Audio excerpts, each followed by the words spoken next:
શું આપણા મા બાપે આપણને સમજણ આપી છે? आपकी बार ऊंची जात की लड़की लाए और बामन की लड़की के 12 लाख मिलता है। भूखी मर जाऊंगी लेकिन बीफ नहीं खाऊंगी। થોડા સમય પહેલા મેં ધ કેરેલા સ્ટોરી 2 મૂવી જોઈ અને મને નવાઈની એ વાત લાગી કે આટલી સરસ મેસેજ આપતી મૂવીની અંદર સિનેમાઘરોની સીટો ખાલી. નવાઈની વાત એ છે કે જે મૂવીમાંથી કદાચ આપણને ક્યાંક ને ક્યાંક શીખવા મળે એવી મૂવીની સીટો ખાલી અને જેની અંદરથી ખાલી એન્ટરટેનમેન્ટ મળે એવી સીટો ફૂલ ભરેલી કે જેની અંદરથી કદાચ આપણને ક્યાંક ને ક્યાંક એન્ટરટેનમેન્ટ સિવાય અને મોજ મસ્તી સિવાય કશું જ શીખવા નથી મળતું. પણ મારી એવી ઈચ્છા છે કે લોકો આવી મૂવી પણ જોવે કે જેની અંદરથી તમને કંઈક ને કંઈક શીખવા મળે.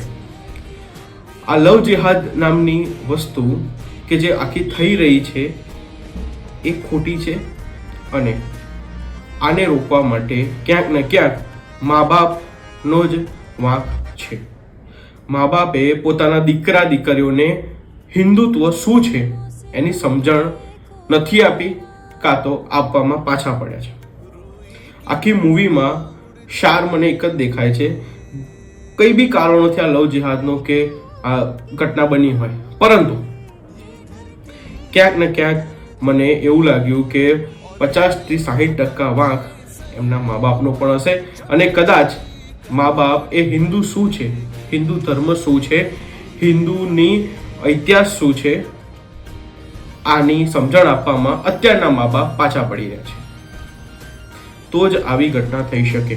બીજી વસ્તુ કે દીકરા દીકરીઓને પણ સમજવાની જરૂર છે કે આપણો ધર્મ એ શું છે, આપણા ધર્મની વાર્તા શું છે. આપણા ધર્મ એ લોકહિત માટે કામ કરી રહ્યો છે. કોઈ ધર્મથી વિરોધ નથી, પરંતુ આપણો ધર્મ શું છે એને જાણવો પણ જરૂરી છે. આવી નવી એક ગુજરાતી પિક્ચર પણ આવી જેવું નામ છે બેહદ. આ રીતની જ કંઈક સ્ટોરી બેઝ છે. પણ વાત એમ છે કે આપણે શું ખરેખર આપણા ધર્મને જાણીએ છીએ? જે દિવસની અંદર આપણે કેટલી વખત પૂજા પાઠ કરીએ છીએ, જે કદાચ બીજા ધર્મોની અંદર દિવસની અંદર 2 થી 3 વખત થતી હશે, શું આપણે કેટલી વખત કરીએ છીએ? આપણે કામને મહત્વ આપીને પૂજા પાઠને સાઈડમાં રાખીએ છીએ, જ્યાં બીજા ધર્મના લોકો કામને સાઈડમાં મૂકીને એક ટાઈમે પૂજા પાઠ કરે છે એમના ધર્મનો. શું આપણે આ કરવાની તાકાત છે? નાના નાના પગલાંથી જ શરૂઆત થતી હોય છે કંઈક મોટું કરવાની.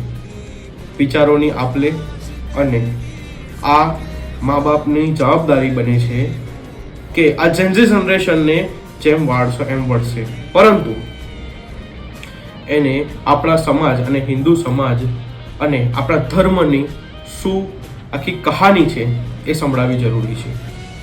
ક્યાંક ને ક્યાંક કોન્સર્ટને એવા બધાનો આખો પ્રચાર ચાલી રહ્યો છે.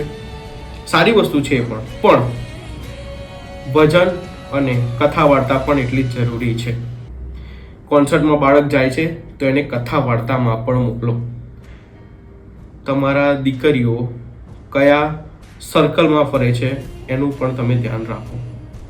અને ફ્રેન્ડ સર્કલથી વાંધો નથી, પણ એને સમજણ આપો કે સાચું શું ને ખોટું શું. લવ જિહાદના કિસ્સા ધીમે ધીમે વધી રહ્યા છે, પરંતુ એને રોકવા માટે ઇનિશિયલ એ કોઈ સરકાર કે એ તો ધ્યાન આપે છે, પરંતુ એની શરૂઆત ઘરેથી થાય છે. ગુજરાત સરકાર ઉપર તો મને એટલો ભરોસો છે કે આ લવ જિહાદના કિસ્સામાં કંઈક ને કંઈક પગલાં લે છે જ. મારા રાજ્યની કોઈ બી ભોલી ભાલી દીકરીઓ પર કોઈ સલીમ સુરેશ બનીને જો એની લાગણીને ઠેસ પહોંચાડવાનો પ્રયાસ બી કરશે તો આ ભારતીય જનતા પાર્ટીની ભૂપેન્દ્રભાઈ પટેલની સરકાર એનો એવો હાલ કરશે કે જીવનભર કોઈ દીકરી કે છોકરી તરફ જોવાની બી હિંમત નહીં કરે.